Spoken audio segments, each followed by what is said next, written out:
अस्सलाम वालेकुम व रहमतुल्लाहि व बरकातहू। स्टेज पर मौजूद मजलिस इत्तेहादुल मुस्लिमीन के हमारे क़ायद जनाब बैरिस्टर असदुद्दीन अवैसी साहब, मौलाना महफूज़ुर रहमान साहब, तमाम मजलिस के ज़िम्मेदारान, नौजवानों और साथियों, जलसे की शुरुआत इससे पहले भारतीय जनता पार्टी के नेता हिंदुस्तान के अंदर जब प्रचार की शुरुआत किए तो उन्होंने मेरे शहर को चुना। अमित शाह साहब यहाँ पर आए और यहाँ पर आकर उन्होंने सांस्कृतिक मंडल के मैदान के ऊपर ये बताया कि जब दिल्ली के अंदर मुझसे पूछते हैं कि इस शहर का एमपी कौन है, तो मुझे कहना पड़ता है कि एमआईएम का। अब एमआईएम को यहाँ से उखाड़ कर फेंकना है और कमल को खिलाना है। तकरीबन 1 महीना हो गया है, मुझे कौन उखाड़ कर फेंकने वाला है अभी तक तय नहीं कर पाए हैं तुमने। मैं रोज इंतजार कर रहा हूं अमित शाह साहब कि कौन आने वाला है उखाड़ने के लिए। जब तकरीर करने खड़े रहे तो उन्होंने कहा कि यहां से कमल को खिलाना है और दिल्ली को भिजाना है। पब्लिक मन ही मन सोच रही थी कि नहीं, गलत बोल रहे हैं अमित शाह साहब, यहां तो पतंग ही उड़ाना है। जब उन्होंने पब्लिक की तरफ देखा तो समझ गए। उन्होंने कहा खिलाना है, यहां से कमल को दिल्ली भिजाना है। पब्लिक खामोश। बोले बोलो, जोर से बोलो। तो कोने में बीच कुछ बैठे हुए थे, उन्होंने कहा हाँ भिजाना है। अमित शाह साहब, आज इस नाचीज का चैलेंज स्वीकार करिए। अगर है हिम्मत तो डालिए मैदान में अपने ताकतवर जो भी उम्मीदवार होगा। देखा जाएगा 4 जून के दिन हम जश्न मनाते हैं या तुम जश्न मनाते हैं करके। उखाड़ के फेंकेंगे। गए वो दिन साहब, गए जब तुम यहां पर आकर बोलते थे और हम सुनते थे। अब नहीं चलने वाला है साहब। जो आपसे डरते हैं, जो आपसे घबराते हैं, जिनको आप एजेंसीज का डर दिखाते हैं कि ईडी को छोड़ दूंगा, आईटी को छोड़ दूंगा, सीबीआई को छोड़ दूंगा, पुलिस वाले लगा दूंगा, वो दौर गए हैं। और हम सुनने वाली जमात नहीं है साहब। 75 सालों से हमने क्या काम किया है? तो हमने सिर्फ सुनने का काम किया है। तुम बोलते थे और हम सुनते थे, लेकिन इस शहर में एक ऐसी क़यादत बैरिस्टर असदुद्दीन अवैसी साहब की तुफैल में पैदा की है कि अब हम बोलेंगे। और तुम्हारे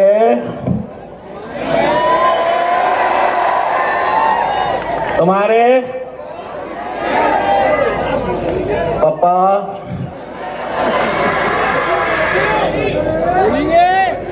इंतजार में है, कुछ देने वाला हूं क्या करके। इंतजार में बैठे हैं, कुछ मिलेगा क्या करके। एक बार फॉर्म भरने दो, सूद समेत अमित शाह साहब को लौटाने वाला हूं। और उनको ही नहीं, जो आज कुछ लोग घूम रहे हैं ना शहर मेरी शख्सियत बिगाड़ने में, जो आज शहर में घूम रहे हैं कुछ लोग मेरी शख्सियत बिगाड़ने में, खुद उनका किरदार मरम्मत मांग रहा है।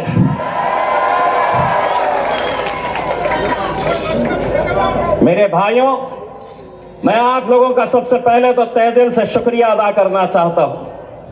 ये वो शहर है जिसने एक यकीन पैदा किया, एक ऐसी सोच पैदा की, एक ऐसा यकीन पैदा किया।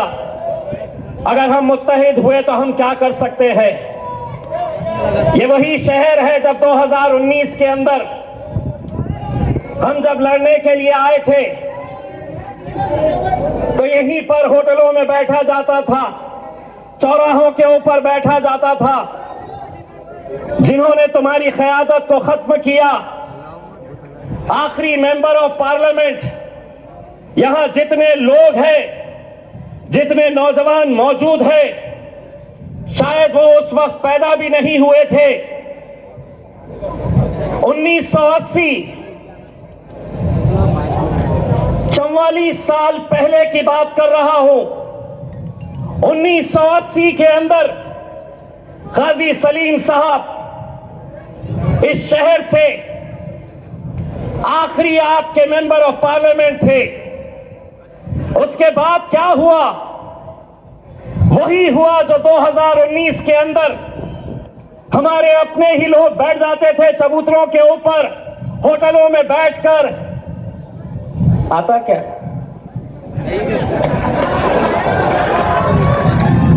कैसे आता बताओ, समझाओ। देखो, इतने इनके, इतने उनके, इतने इनके, आता क्या? यही चलता था ना।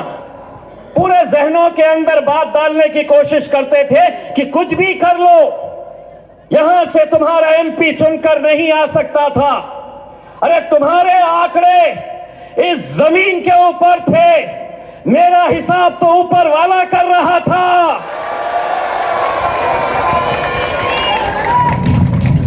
और कैसे है वो लोग जिन्हें अपने ही ईमान के ऊपर यकीन नहीं है? तो इज़्ज़ मन तशा तज़िल्लु मन तशा, इज्जत का और जिल्लत का देने वाला खुदा है मेरे भाइयों। कितनी भी ताकतें लगा ले, 2019 में किसी के गुमान में भी नहीं था कि यहां से पूरे देश के अंदर मोदी लहर चल रही थी और यहां पर मजलिस चल रही थी। किसी के गुमान में नहीं था। महाराष्ट्र में कौन कितने जीते, कहां से कितने जीते, उस वक्त चैनलों के ऊपर सिर्फ यही चल रहा था कि ये जायंट किलर 20 साल के खासदार को उखाड़ने की हिम्मत इन लोगों ने दिखाई थी। 20 साल के खासदार को। अब देखेगा कैसा घूम रहा है। देखे, 2-4 प्यादों को पकड़ लिए और वो प्यादे क्या कर रहे हैं? जो शख्स इस शहर की बर्बादी का सबसे बड़ा जिम्मेदार है, जिसने इलेक्शन लड़ा तो सिर्फ जाति, धर्म और मजहब के नाम के ऊपर।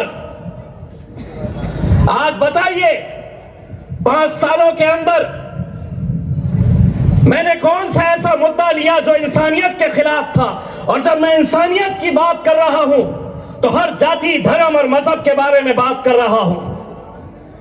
कल कन्नड़ के जलसे के अंदर कितने ऐसे मेरे गैर मुस्लिम भाई लोग वहां पर स्टेज पर बैठे थे, स्टेज पर बैठे हुए थे। राज ठाकरे की मनसे का एक बड़ा पदाधिकारी मनसे को छोड़कर मजलिस के स्टेज के ऊपर आकर शमूलियत इख्तियार कर ली। मेरे मराठा भाई, धनगर समाज के मेरे भाई क्यों आज हमारे साथ जुड़ रहे? क्योंकि उन्हें पिछले 20 सालों से यह बताया गया था कि अगर यहां से कोई मुसलमान एमपी चुनकर आ जाएगा तो इस शहर के अंदर दंगे होंगे, इस शहर का माहौल खराब होगा। लेकिन आज वही लोग कहते हैं कि जिस भगवान का सबसे बड़ा आदर, सम्मान वो करते हैं, जब उनकी मंदिर के ऊपर हमला हुआ तो वो लोग घर में सो रहे थे, इम्तियाज जलील उनके उस भगवान की मंदिर के अंदर जाकर बैठा हुआ था। 5 सालों के अंदर हमने कोई ऐसा काम नहीं किया जिसकी वजह से जिन लोगों ने हमें वोट दिया उन्हें अपना सर शर्मिंदगी से झुकना पड़ा हो। लेकिन आज वो तमाम ताकतें एक साथ हो रही है, पूरे के पूरे लगे हुए हैं। शिवसेना के 2 टुकड़े, इरादा एक कि मजलिस को यहां से कैसे हराया जाए। राष्ट्रवादी के चचा भतीजे, दोनों का इरादा एक कि इम्तियाज जलील को यहां से कैसे हराया जाए। भाजपा हो कांग्रेस हो, किस बात की तकलीफ है? क्या हमने ठेका लेके रखे हैं तुम्हें वोट देने का? क्या ये हमारी जिम्मेदारी है कि हम ऐसी महफिलें सजाएंगे और तुम्हें वहां पर पार्लियामेंट के अंदर भेजेंगे? भेजते आए हैं, 75 सालों तक हमने यही करते आए हैं। लेकिन अब सुन लो अच्छी तरीके से, देवेंद्र फडणवीस, शरद पवार, अजीत पवार, उद्धव ठाकरे, बहुत सालों तक तुम दूल्हे बनते थे और हम बारातियों का काम करते थे। अब इम्तियाज जलील दूल्हा बनेगा और तुम्हें नचाएगा इंशाअल्लाह उन बारातों के अंदर। नचाएंगे अब हम, बहुत हो चुका है, कुछ नहीं। 13 तारीख के दिन निकलना है और मजलिस के हाथों को मजबूत करना है। बहुत सारे आते हैं, कहते हैं मजलिस किसी को फायदा। 543 सीटें हैं पूरे देश भर में, 543 लोकसभा के एमपीज हैं। कितनी सीटें मजलिस ने लड़ी 2019 के अंदर? महज 3 सीटें। एक सीट हैदराबाद की बैरिस्टर असदुद्दीन अवैसी साहब जीते। दूसरी सीट इम्तियाज जलील की औरंगाबाद में, अल्हम्दुलिल्लाह जीता। तीसरी सीट किशनगंज बिहार की अख्तर उल ईमान साहब 3 लाख वोट लेकर दूसरे नंबर के ऊपर रहे। इंशाअल्लाह इस बार अख्तर उल ईमान साहब भी हमारे साथ वहां पर जाकर बैठेंगे। अब महाराष्ट्र के अंदर और 2-4 सीटें हम देख रहे हैं। हमारे पूना के अनीस सुनके साहब, जो पुणे महानगर पालिका के स्टैंडिंग कमेटी के चेयरमैन रहे हैं कई सालों तक, इनके भाई, इनकी मिसेस वहां से कॉर्पोरेटर रही है, वो हमारे मजलिस के अंदर शमूलियत हासिल किए हैं। इंशाअल्लाह हम पुणे की सीट भी लड़ेंगे और अनीस सुनके साहब वहां से हमारी नुमाइंदगी करेंगे इंशाअल्लाह। मैं कल कन्नड़ के जलसे के अंदर असद साहब ने ये ऐलान किया है कि बाबा साहब अंबेडकर के नातू बाबा साहब अंबेडकर के सगे भाई आनंद राज अंबेडकर साहब अमरावती से इलेक्शन लड़ रहे हैं। असद साहब ने यह ऐलान किया है कि हम अमरावती की पूरी टीम को यह आदेश करते हैं कि पूरी की पूरी ताकत लगा दे आनंद राज अंबेडकर साहब को अमरावती से जिताने के लिए। लेकिन दोस्तों, एक बात मैं ये मानकर चलता हूं कि 2019 के अंदर इम्तियाज जलील की जीत के अंदर मेरे दलित भाइयों का बहुत बड़ा हाथ था, बहुत बड़ा योगदान था।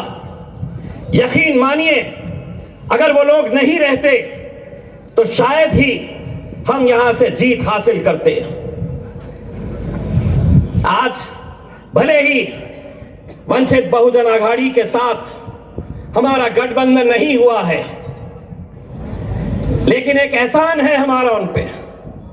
इसीलिए मैं बैरिस्टर असदुद्दीन अवैसी साहब से यह दरखास्त करूंगा कि जिस तरह से हमने आनंद राज अंबेडकर साहब, जो बाबा साहब अंबेडकर के सगे भाई है, उनको तायीद की है, असद साहब से मैं गुजारिश करूंगा कि अकोला के अंदर बाबा साहब अंबेडकर के लिए भी आप तायीद का ऐलान कर दीजिएगा। ये कर्ज हमें चुकाना है, ये एहसान हमें चुकाना है, और यकीनन हम एहसान फरामोश नहीं है। जिन लोगों ने मेहनत की, जिन लोगों ने हमें जिताने के अंदर पूरी ताकत झोंक दी थी, लेकिन आज मुझे मालूम है मेरे भाइयों, आने वाले दिनों के अंदर 18 तारीख से फॉर्म भरने का सिलसिला शुरू होने वाला है। 2019 की उस रमजान की उस इफ्तार के वक्त के मंजर को याद करिए जब नतीजे चिकलठाना के उस काउंटिंग सेंटर में चल रहे थे। सोचिए आप, 6 और उम्मीदवार मेरे खिलाफ खड़े हुए थे। आप में से ही किसी ने 1200 लिया था, किसी ने 1500 वोट लिया था, किसी ने 2200 लिया था, एक ने 4500 वोट लिया था।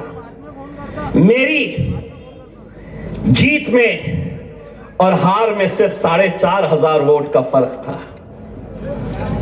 वो दिन आज भी जब मैं सोचता हूं कि सहरी करके तहज्जुद की नमाजें पढ़कर ये नौजवान उस वक्त उस काउंटिंग सेंटर के बाहर रोजे की हालत में तपती हुई धूप के अंदर सुबह से लेकर शाम तक इस उम्मीद के अंदर बैठे थे कि 40 साल के बाद हम अपना झंडा लहराएंगे, हमारी क़यादत का हम जश्न मनाएंगे। बस एक और उम्मीदवार रहता जो 4-4,500 वोट ले लेता, तो शायद जो 40 साल का इंतजार था वो और 40 साल इंतजार करना पड़ता। लेकिन आज उससे ज्यादा साजिशें हो रही है, उससे और बड़ी साजिश हो रही है। जीतना किसी को नहीं है, खड़े रहेंगे तो महाराष्ट्र की एकलौती एक मुसलमानों की, दलितों की, पिछड़ों की, किसानों की ये आवाज को, इस क़यादत को खत्म करना चाह रहे हैं। बहुत नए नए दूल्हे अभी आएंगे जीत का दावा करने के लिए। मैं जानता हूं गाड़ी किसकी है और उसमें पेट्रोल कौन डाल रहा है, लेकिन अब ये नहीं समझना कि आवाम अब कुछ जानती नहीं है, बखूबी जानती है ये सब कुछ। लेकिन अब आप लोगों की जिम्मेदारी है, एक वोट की कीमत क्या होती है यह आपको समझने की जरूरत है। यही होता आया है 40 सालों तक। यही वो लोग जो आज शिवसेना के उम्मीदवार को तुम्हारी गलियों के अंदर लेकर आ रहे, ये वही उम्मीदवार है जिसने सीना ठोक कर कहा था कि हां, बाबरी मस्जिद मैंने शहीद की थी।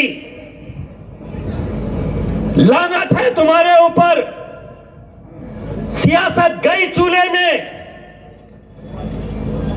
लेकिन अगर चंद रुपयों की खातिर तुम अपना जमीर बेच रहे हैं तो इम्तियाज जलील तुम्हारे लिए सड़क पर खड़े रहकर भीख मांगेगा और वो पैसे तुम्हारे मुंह पर फेंक कर मारेगा। कौम का सौदा मत करो। यही सौदा करते करते एक पूरी नस्ल निकल गई, पूरी नस्ल खत्म हो गई। वही धंधे, वही साजिशें, यहां से मुझे गिराओ, हैदराबाद से असद साहब को गिराओ। कब तक मेरे भाइयों, कब तक? क्या आपको यह इख्तियार नहीं है अपनी क़यादत खड़े करने का? पूछो लीडरों से, क्या मेरा काम सिर्फ एक मशीन की तरह हर 5 साल के बाद तुम्हें वोट डालने का है? अगर किसी एक पार्टी ने अगर मुसलमानों को टिकट नहीं दी है तो उन्हें मुसलमानों के इलाकों के अंदर आने का इख्तियार भी नहीं होना चाहिए। लेकिन आएंगे, क्योंकि अफसोस के साथ यह कहना पड़ता है कि बाजारों में आज अगर कोई जानवर खरीदने के लिए जाओ तो शायद उसकी कीमत ज्यादा होगी। इन्होंने अपना भाव उन जानवरों से भी कम कर दिया है। कोई मतलब नहीं उन्हें अपनी क़यादत का, कोई मतलब नहीं। और जिस दौर से हम गुजर रहे हैं, क्या यह समझ में नहीं आ रहा है आने वाला वक्त कैसा होगा? आने वाले वक्त के अंदर कैसे कैसे कानून लाने वाले हैं। पार्लियामेंट वो जगह है जहां पर कानून बनाए जाते हैं। नचनियों का कोठा नहीं है वहां पर नाचने के लिए जाने का सोच रहे हैं अगर कोई तो।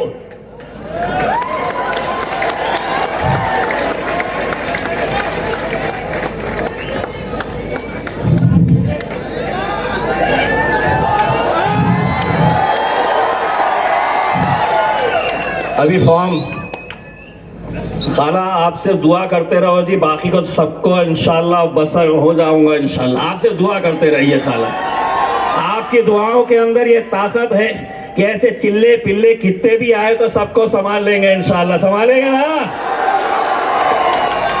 बस मेरे भाइयों एक बात समझ लो, आपको वो जीत का जश्न भी याद होगा जहां आपको सिर्फ चंद घंटे मिले थे, क्योंकि रमजान का दिन था, सहरी का वक्त हो चला था।